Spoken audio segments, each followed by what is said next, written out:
Man, the last couple days in crypto have been absolutely insane. We've got new all-time highs for Bitcoin. Ethereum is just crushing upwards. Cardano, Solana also doing extraordinarily well. And right now overnight we had a run up, and now we're starting to have a little pullback and retest, and we're going to take a look at that. I'm going to show you why this is going on and what I think is going to happen next. And with that, with no further ado, remember, this is not financial advice. I'm not a financial advisor. I'm just showing you the things that I see and some of the things that I do. I might put some affiliate links down below. I might earn a commission from those if you use them, but I might not. And with that, let's get going. So look, Bitcoin or Ethereum yesterday broke up to about 4,800. This was the ascending channel that we've been in for, since April. And we busted through that. Right now it's pulling back. We might see another retest. Bitcoin, we did break all-time highs yesterday at around 124 and change overnight. And now, we had this, if I use the regression tool, you can see we're still within this channel, but it's pushing up towards the upside of this channel. If it busts through this, we could see 131 and change and even higher potentially. But right now, like I said, we're pulling back. We're retesting those things. Now it looks like I am blurred. There I am. So look. This is what's really going on. We have Bitcoin's dominance is dropping like a rock. We're at 58%. We were as high as 65%, and that money's flowing into Ethereum. This is starting to look like a regular bull season cycle. Starting to flow into Ethereum. Ethereum's up 4% and exerting its dominance right now. And others are moving up just a little bit. So Ethereum flying up yesterday, 4,800 and change. And trying to test that $5,000 range. But look, here's the thing. Here's what's going on the macro picture is that we've had readings for the last couple of weeks that are favorable as far as a drop with the Fed. This week, the big numbers were the CPI came in slightly lower than expected. I mean, that 2.7 versus 2.8. Not a huge difference, but big enough to help people think that the Fed's going to drop the rates. And we're going to get into that in a second.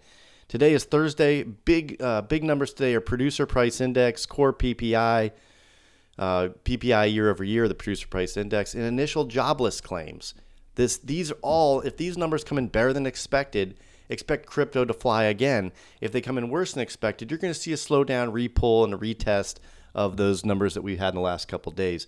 Retail sales, import price index is Friday. So again, another macroeconomic picture that's very big. My camera keeps blurring like that. That's really annoying, but you can still hear me. So I'll keep going. So look, here is what's going on. It now is not a question of if the Fed's going to drop the rates. With the current data that's out there, and this could change, with the current data that's out there, the information says that Fed should drop the rates. And if Fed drops their overnight rate or the Federal Open Market Committee consists of a bunch of governors, they vote on it. Remember last time we had 2 dissension votes, which we hadn't had in, 30, 40 years. And so right now it's not a question of if they're going to drop the rates, but is it going to be a quarter or a half a point? And a lot of markets are saying that the site can't be reached. Here we go. A lot of people are thinking that that it's going to be 1/4% to the rate right now. And the rate, and what this does is it's a stimulus. The lower that money costs, the more that people are going to borrow, or they're going to borrow, or they're going to feel confident to go out and find a higher risk asset because the money they get in their checking and savings just isn't enough. So they might go on to more risk assets like crypto or stocks and equities and things like that.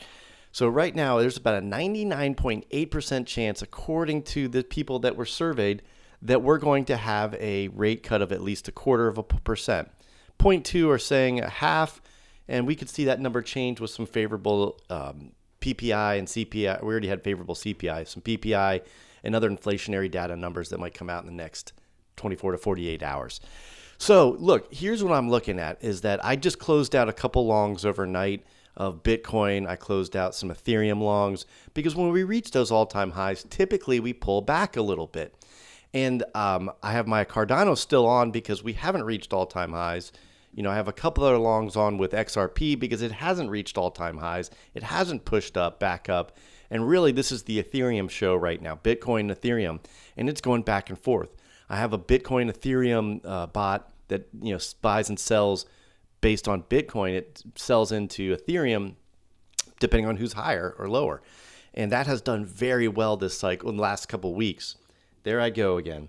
And so right now, what I'm looking at is these numbers to see where these numbers come in. I haven't put on any more longs because, I do believe we're going to be in a pullback stage for a little bit before we head back up. Now, we could head back up with those favorable numbers today, but let's just wait and see. Anything prior to that would be a gamble, to see where this back test, how far back it goes. Is it going to reach the, are we going to go back down on the Ethereum, or is it going to go back down to the 4,500 level or so before it pops back up? Or are we going to we're going to bounce back in here. Let me see. You can't see that. We're going to bounce back in here and then go up. Or are we going to retest some lower levels? Yet to be seen. So with that, that's all I got. I hope you got some value out of this. I hope you're enjoying the ride. And if you are, leave me a comment down below, like, share, do all those things, and I'll see you next time.